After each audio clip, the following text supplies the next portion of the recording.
دیگه نیازی نیست برای یادگیری طراحی سایت بخواید هزینه کنید و وقت بذارید و دوره‌های حضوری و آفلاین رو شما شرکت بکنید. کاری که من کردم اومدم یکی از دانشجوها که باش کلاس داشتیم و جلساتش رو ضبط کردم. شما میتونید جلسات طراحی سایت ما رو از جلسه اول تا جلسه آخر رو دونه بدونه طبق پلیلیستی که برای شما آپلود کردم ببینید و داخل این جلسات کاملا محیط واقعیه و یک شاگردی هستش که من دارم بهش آموزش میدم و داخل اسکرین رکورد ها دقیقاً 0 تا 100 اون کلاس ها ضبط شده برای شما و داخل این پلیلیست ما آپلود شده. هر سوالی که داشتید میتونید از پشتیبانی که ترجیحاً خودم هستم بپرسید. حالا لینکشو براتون میذارم. اگه سوالی چیزی بود، ابهامی بود، میتونید از خود من بپرسید و تا 70-80% شما با دیدن این دوره اون مهارت طراحی سایت رو یاد میگیرید. من مجتبی پناهی هستم، مدرس و مشاور طراحی سایت و سئو. چند سالی هست که تو این زمینه دارم کار میکنم و تخصص من هستش. باز هم اگر این ویدیوها رو دوست داشتید میتونید لایک کنید، شیر کنید و برای کسایی که نیاز دارن بفرستید. بریم با هم دیگه ویدیوها رو نگاه کنیم و یه نکته هم بگم برای شما که جلسه اول چون میکروفون به اصطلاح قطع بود احتمالاً صدا یه خورده نامناسب باشه. شما از جلسات دوم به بعد میتونید ویدیو رو با کیفیت صدای بهتر مشاهده کنید.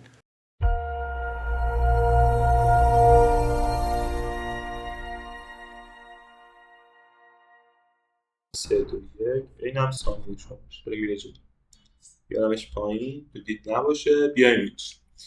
خب ما اومدیم تو اینجا، ما از 0 میخوایم بیایم وردپرس و سایتمون رو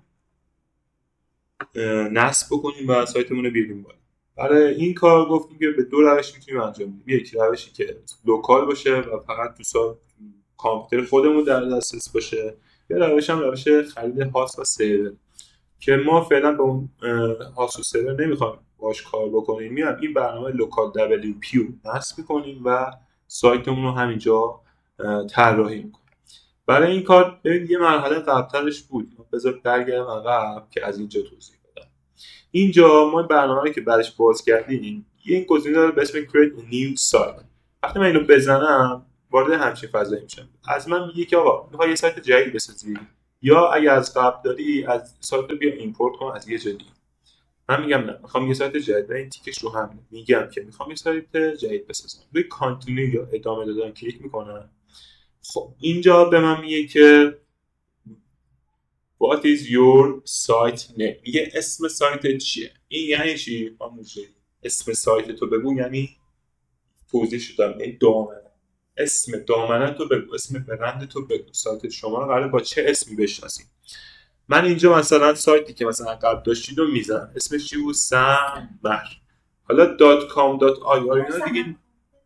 سمر کارپت یعنی فرش. کارپت تو انگلیسی یعنی فرش. حالا اصلا ما طولانیش نکنم، همون سمر بزنیم باشه راحتی کار. برای اصلا مهم هم نیست شما 1 2 3 بزنید. 2 3 4 چون قرارش تو اینترنت پخش بشه. حالا من چون قرار نیست مثلا تو اینترنت پخش بشه، به ما تسته، ما هر چیزی میتونیم بزنیم. ولی ما مثلا سعی می‌کنیم یه اسم معنی دار بزنیم. سمر. حالا چرا .com.ir نمیذاریم؟ چون که اصلا این محیط واقعی نیست. چون خودش برمی‌داره بعد از این نقطه یه چیزی به اسم لوکال میذاره. لوکال در میذاره که خودش هم میذاره این پسوند لوکال رو میذاره دیگه. ir.com دیگه نداره توی محیط تستی. پس من ترجیح میدم نقطه اینا نذارم، همون اسم برندم بذارم که سمر. من روی ادامه دادن کلیک میکنم. میاد اینجا این آقا choose your environment، یعنی محیط تو بیا انتخاب کن. ببینید اینا چیه؟ به عنوان پیش‌فرض خودش رو این گزینه است. شما میتونید یه شخصی سازی کنید. چیو ما 3 تا آپشن داریم توی سروری که میخوایم بخریم یا تو محیط چیزی که بخوایم بسازیم. ما محیط نرم افزاری 3 تا گزینه داریم برای سرور. اینا برای سرور ها، کامپیوتر ما برای سرور که قرار سایت ما بیاد روی سرور بشه. حالا این سرورها خودشون 3 تا مشخصه دارن. یک PHP، گفتم زبان بک اند، یعنی اون پشت بعد که زبانش چیه. برای PHP وردپرس ها همشون PHP بلا سیستم. ما اینجا زبان ورژن PHP مون میخواد. PHP ورژن های مختلف داره، از 6 که زمان قدیم بود که منسوخ شد، الان از چیز 7 و خورده یا منسوخ شده، تقریبا کسی باش کار نمیکنه. الان نسخه 8ش بروزه. 8 خودش نسخه های مختلفی داره، 8.2 داره، 8.3 داره، 8.4 داره. معمولا مثلا رو آخرین مدل میذاره. صرفا نمیخوام اینا رو به شما بگم چی بذار، چون قراره با این حالت پیش‌فرضش کار کنیم که بهینه‌ترینش رو خود ما برای ما انتخاب کرده 8.2. ولی میخوام اینو توضیح بدم که آقا سرور ما یه PHP نسخه ورژن PHP دارن که تو دنیای واقعی هم با اینا کار میکنه. یه دونه وب سرور دارن. وب سرور چیه؟ اگه بخوام بهتون بگم وب سرور چیه، همون مثل ویندوز ماست. ویندوز شما XP 7، ویندوز 8، ویندوز 10 یا این الان ویندوز 11. تو سرور هم دو تا چیز دارن دیگه. نرم افزار سیستم عامل دارن. یکیش انجینیکس، یکیش آپاچی. اینا معروفن تو سرور. تو کامپیوتر شخصی خودمون، لپتاپمون به ویندوز معروف. یعنی ویندوز دقیقاً این ور ویندوز داریم، تو سرور چی داریم؟ انجینیکس و آپاچی داریم. این هم زیاد چیز مهمی نیست. در همین حد بدونید که آقا سرور هم یه نرم افزار اولیه داره که به این دو تا اسم معروفه.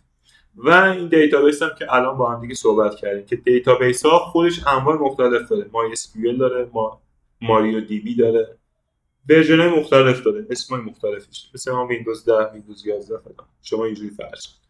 ولی مثلا معروف ترین سازگار ترین دیتابیس با وردپرس معمولا MySQL که یعنی اگه من بزنم تو حالت پیش‌فرض خودش MySQL رو پیشنهاد داده، چون میدونه ما میخوایم الان وردپرس نصب کنیم.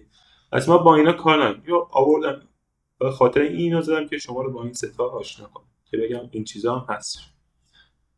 باز میگم زیاد دونستن اینا مهم نیست، ولی من وظیفه‌مه که کامل و تمام و کمال همه چیزو به شما آموزش بدم. شاید پس فردا روز این به گوشتون خورد و خواستید بدونید که چی.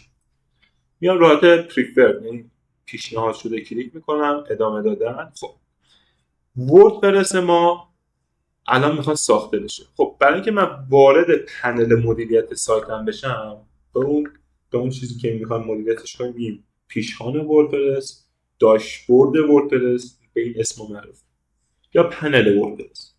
برای اینکه من بخوام سایت خودم مدیریت کنم، خب نمیتونم مثلا بدم اصلا تغییر اونا رو که نباید اجازه بهشون بدم. بعد یه یوزرنیم پسورد تعریف کنم برای سایتم که فقط خودم بیام سایتمو ادیت کنم. نه یاد مثلا اسفل بیاد عکسمو پاک کنه، سایتمو پاک کنه، شماره کارت شبای خودش رو بده سایتم. من فقط میخوام بیام سایتم کار کنم، ندم دست کسی. الان شما سایت دارید، ادمین دارید، یوزر پس رو دست خودش به شما نمیدید. پس ما برای مدیریت سایت ما یه چیزی داریم به اسم پیشخوان وردپرس و این پیشخوان هر کسی نباید بهش وارد بشه، باید یه ادمینی بیاد بهش وارد بشه. و ما ادمین ما تعیین می‌کنیم یوزر پسورد چی باشه. اینجا هم دقیقاً از ما اینو می‌خواد. یا وردپرس رو بیا ستاپ کن و یوزر نیم بده. حالا من به عنوان مثال می‌ذارم ادمین. یه چیز ساده می‌ذارم، چیز مهمی هم نیست. چون قرار نیست بذارید تو دنیای واقعی هک بشه، خطر هک شدن دیگه نداره. فقط دست خودم.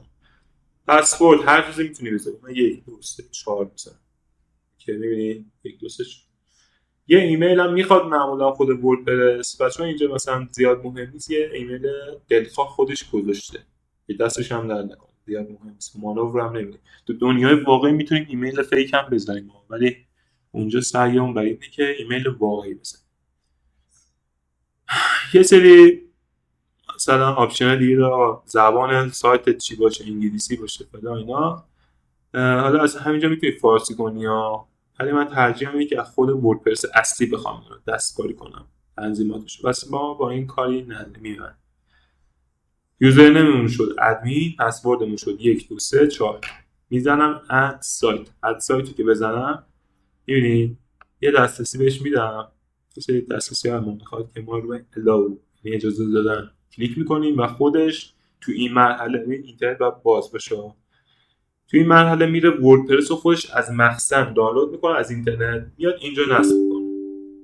حالا چون برنامه رو ما بار اول داریم راه میکنیم، ببین انجینیکس رو میخواد بره دانلود کنه، بشناسه، نصب بکنه. دانلود این وردپرس، یعنی دانلود میکنه وردپرس رو دانلود میکنه و داخل همین برنامه خودش نصب میشه. ما یه زمانی تقریبا دانلودش تمام شد، نشد به صورت اینترنت رو به ادینگ وردپرس، یعنی وردپرس رو اضافه میکنه به این برنامه و سمر که اسم سایتمون اونجا داره اضافه میشه، در حال اضافه شده به همین وقتی.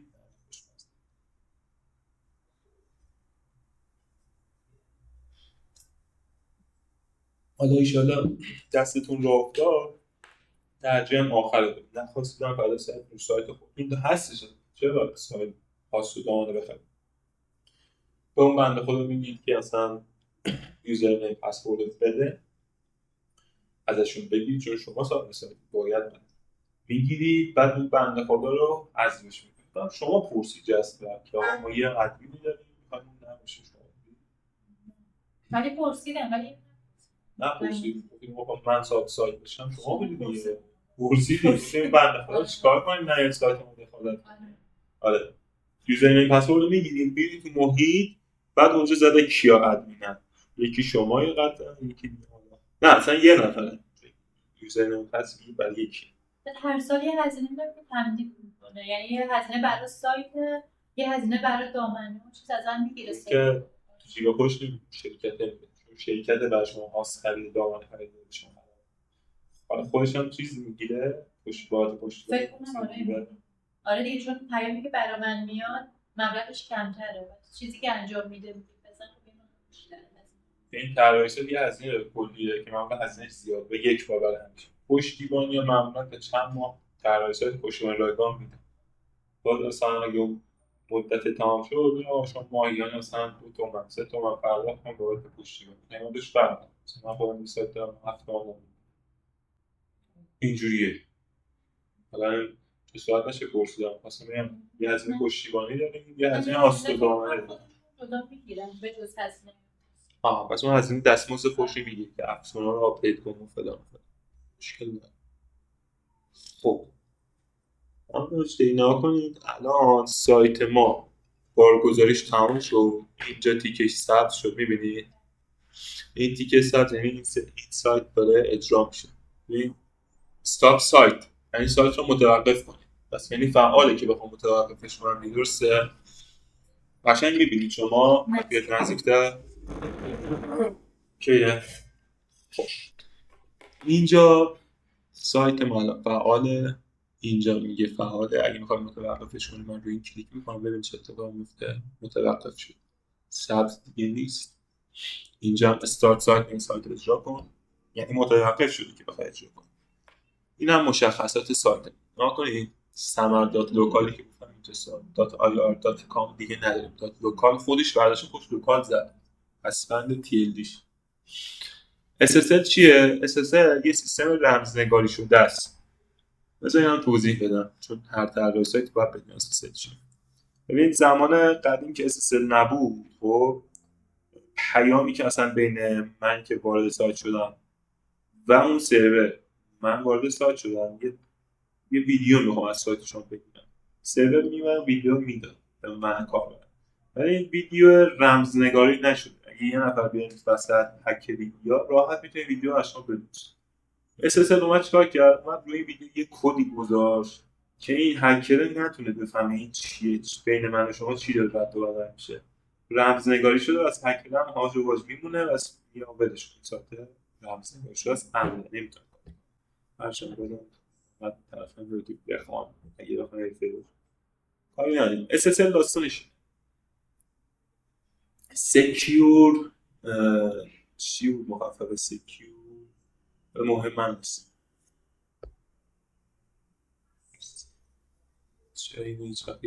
حالا SSL یه سیستم رمزنگاری شده است برای وبسایت ها که امن میکنه، یعنی دیتا بین کاربر و سرور رو امن میکنه، رمزنگاری میکنه که هر کسی نتونه بهش دست پیدا کنه. SSL زده تراست یعنی این SSL داره این سایتشون که ما تو دنیای واقعی هم باید بریم SSL سایتمون رو فعال بکنیم.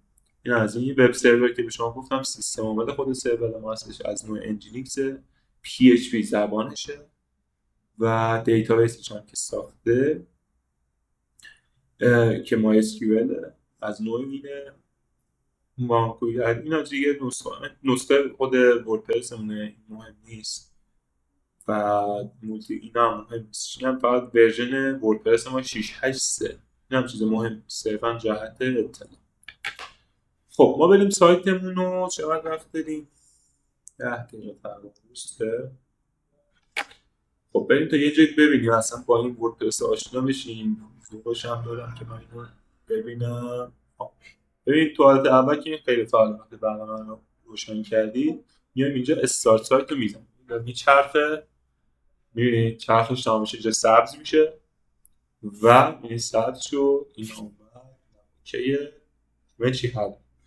خب اینجا ما دو تا گزینه داریم، من با اینا دیگه کار نداریم، اینا اطلاعات عمومی اطلاعات مشخصات کلی سایت ما. بیا آقا پیشخوان WP اد، یعنی پیشخوان خود وردپرس. خب اینو اگه بزنم وارد اون محیطی که میخواد از من یوزرنیم پسورد بگیره میشه. اگه اینو بزنم سایتمو نشون میده. ببین من اینو میزنم دیگه. خب من گوگل کروم انتخاب کنم. این سایت من میبینی یه هدری داره با موضوعشون برم تو ویدیو بیفته. این هدرشه، این محتوای صفحه اصلیشه، اینم ظاهرا فوترش هیچی نداره. فوترش این بخش، این فوترش محتوای اصلی فوتر خشک و خالی. به صورت پیش‌فرض وردپرس یه چیزی گذاشته اون وسط که خشک و خالی کاری نباشه. خب برای اینکه من به چیز دسترسی پیدا کنم اینو میزنم میاد پایین. خب حالا میخوام برم سایتمو مدیریت کنم، قالب بریزم داخلش، محصولاتمو اضافه کنم، وارد با پیشخوان وردپرس میشم، پنل پیشخوان. اینجا WP ادمین همین کارو برام میکنه. وقتی من اینو بزنم ببینید وارد همچین صفحه میشه. یا یوزری که من ساخت یوزرنیم رو اینجا بزن، اینجا هم پسوردتو بزن. یوزرنیم ما چی بود؟ ادمین. چه خوبی که این داره ضبط میکنه. 1 2 3 4 درسته. اگه من لاگین رو بزنم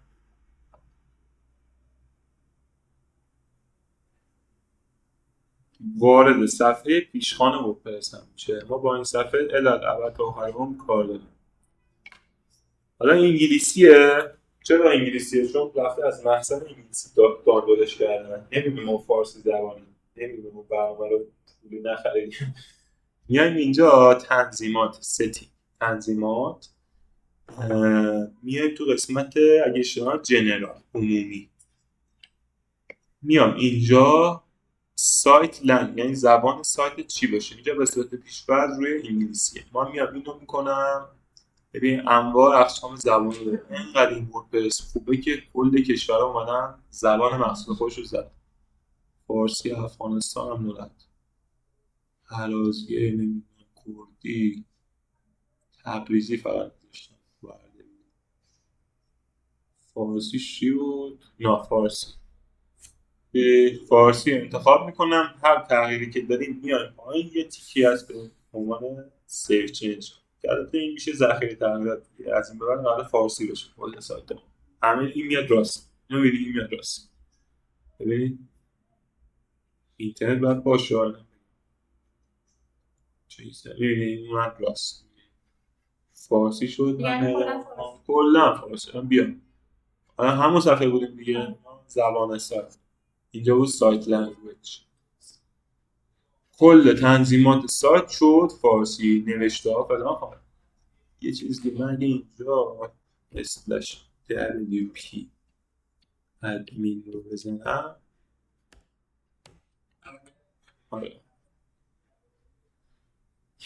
حالا شما این اسلش WP ادمین رو بلش کن، فعلا به اون مرحله کن. هر وقت خواستی بیای پنل پیشخوان اینو میزنی، هر وقت خواستی سایت رو نگاه کنی اینو میزنی. حالا از پنل پیشخوان میتونی سایت رو ببینی، نیاز دوباره بیای اینجا اینو بزنی الکی وقت رو تا هدر بکنی خواهم باشه. بیای اینجا روش وای میسی بازدید سایت، وقتی روش کلیک کنی میره سایت رو میبینی. بعد دوباره اینو بزنی برمیاد مثلا پیج. تو این 5 دقیقه اصلا تا اینجا اصلا سوالی نه مطلب خاصی نیست، ابهام گیری گوری. خب بریم یه چیز کلی به شما میگم. همه که وردپرس نصب می‌کنی یه سری اطلاعات کلی پیش‌نویس میده، سلامت سایت، وضعیت سایت به چه صورته. هیچ کدوم تا الان به کار من نیومده. ترجیح من چیه؟ ترجیح من که بیام همه اینا رو این تنظیمات صفحه رو می‌بینید، اینو میزنم میاد پایین.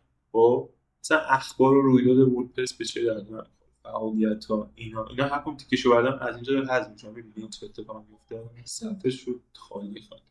چشمم اذیت نمی‌کنه، محیط کار سبک. و اینکه میان حواسم پرت کنم چیز خاصی هم نیست من یه بارم با اینا کار نکردم. این است. بعد اینجا من یه توضیح کلی بدم راجع به پیشخوان. ببین هر وقت که خواست سایتتون رو نگاه کنید اینجا کاراتون رو انجام میدید، محصول اضافه میکنید، صفحات اضافه میکنید، هر وقت خواست تغییرات رو ببینید میاد اینجا بازدید سایت. بازدید سایت رو بزنید میاد تو صفحه اصلی. صفحه اصلی رو نشون میده و میتونید بین صفحات لینک ها رو بزنید به صفحات دیگه‌تون هم ببینید. بعد یه سری بخشا داره، مثلا نوشته ها داره، بخش مقالات سایت هستن، وبلاگ داره، همه سایت حتی سایت شما هم داره. سایت رو بی‌زحمت میگید شو سمر کار کنید. سایتتون سئوه آره. الان میاد دیگه سمرکار پادشوی سمر. آره. اینستا هم دارید براش؟ نه قبلا داشتم. اینم جزء بیشتر بینایید. یه اکستنشن داریم تو کروم، اگه نصبش بکنید وب لایزر،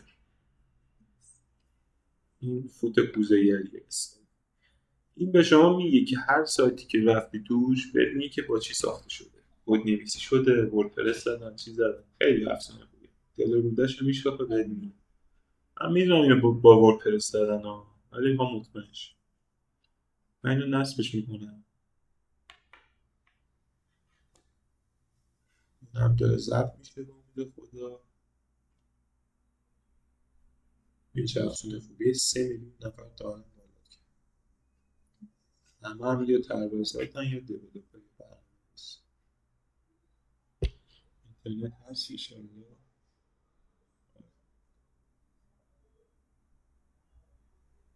یه راه دیگه هم هست برای تشخیصش. رسیدم خلاص دیگه. اسپکتر میگیریم میدید پایین. نمیخواد شما یاد بگیرید مثلا بحث ماست بیشتر سورس.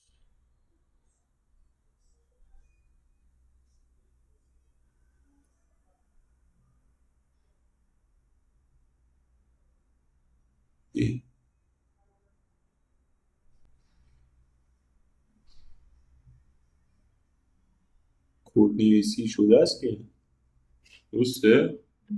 یعنی چی؟ با وردپرس زدن یا کد نویسی کردن؟ چه سال این سایت رو زدید شما؟ تقریبا من 3-4 سالی میشه. به کس خاصی دارید؟ به شرکت نه. جایی؟ شرکت شرکت. احتمال کد نویسی شده است. اگه نصب کنه وردپرس بشه اون پایین میزنید دوید پیو شاشه میاد. دوستان میگه آها آره این احتمال زیاد کد زدم متاسفانه. کد بزن چی میشه؟ چون مدیریتش سخته دیگه. وردپرس نیست، وردپرس یعنی این. بیا اینجا من به شما اینو رو یاد بدم، بریم اونجا مثلا عکس رو خوشت نیامد عوض کن، شما تماس رو عوض کن. حالا ایشالله که وردپرس بشه. به دستشی نمیتونم بگیرم که خودم بتونم برم. ازشون بگیری که میتونی بگیری ولی خب دانش برنامه‌نویسی میخواد دیگه. مگر اینکه سیستم مدیریت محتوا جدا ساخته باشه خودش، مگه نمیدونم چیکار کرده. مثلا بیاد خوش عکس و متن و محصولات رو دستی تعریف کنه. دانلود کنه دانلود ایرور this item is already installed. خب خدا خیرت بده بگوری اینجا اکستنشن کو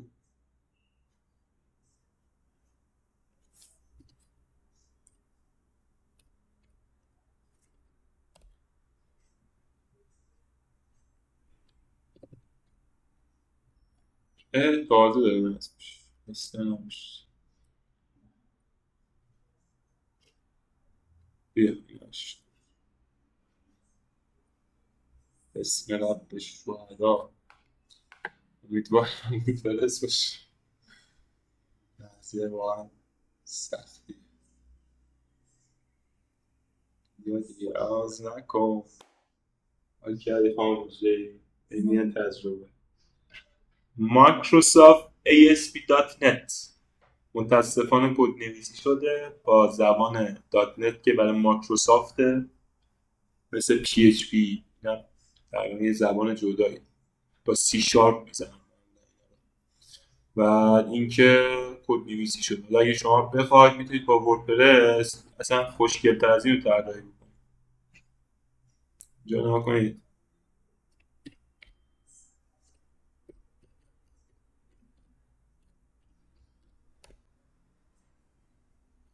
اینترنت شد.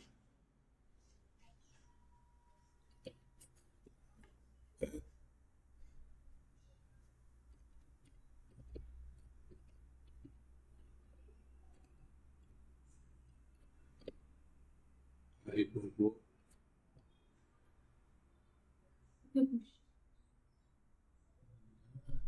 استیت یه سایت فروش خورما جدیدن زد.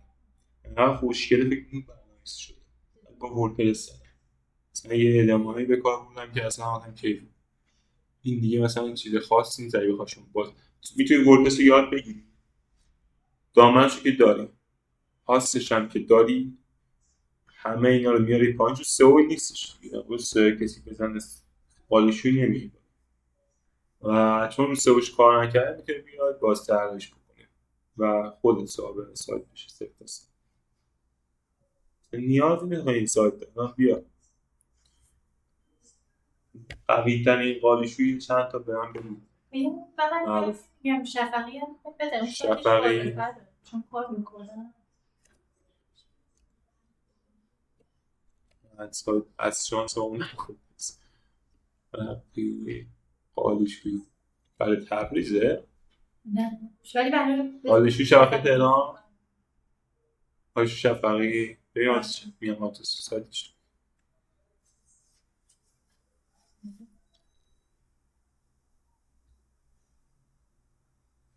اون ما تمام شد ولی اشکال نداره ارزش داره و یه تیکر بشه.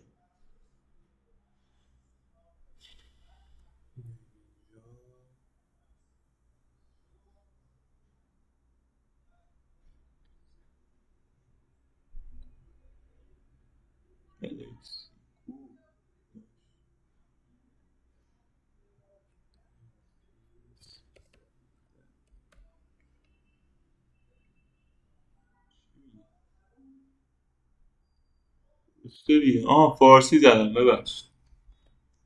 MP 13 مادرت بیا ما رو اذیت نکن. اومد فکر کنم شفقی اینه دیگه. قالیشویی شفقی .com الان کش اینه دیگه.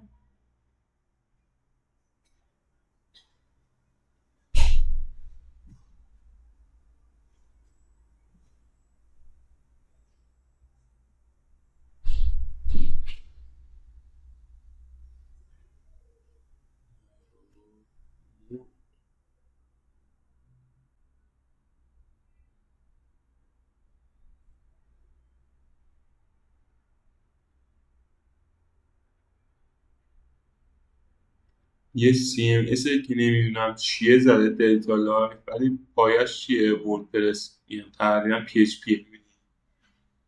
یه قالیشویی دیگه بهم بگی. من خوشم دیگه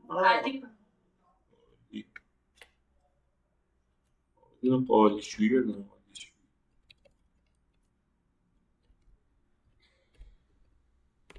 مثلا قالیشویی چه اتفاقی میفته که من کد نمی‌نویسم. باز شو. این خیلی مهمه. شما نواز کن. چرا؟ چون تو منطقه‌تون کسی سرچ کرد قالیشویی لوکیشن شما بیاد بالا. ما یاد نیم درسته مثلا این بنده خدا چی داره چی داره اینکه آچاره است. آچاره قالی هم میشونه.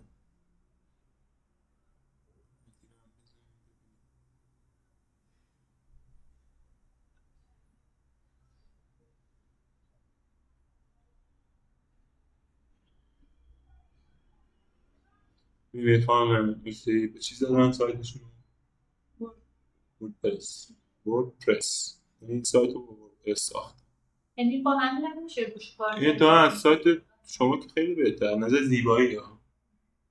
وردپرس نه چه خوشگله فرم داشته همیشه عکسشون روش شما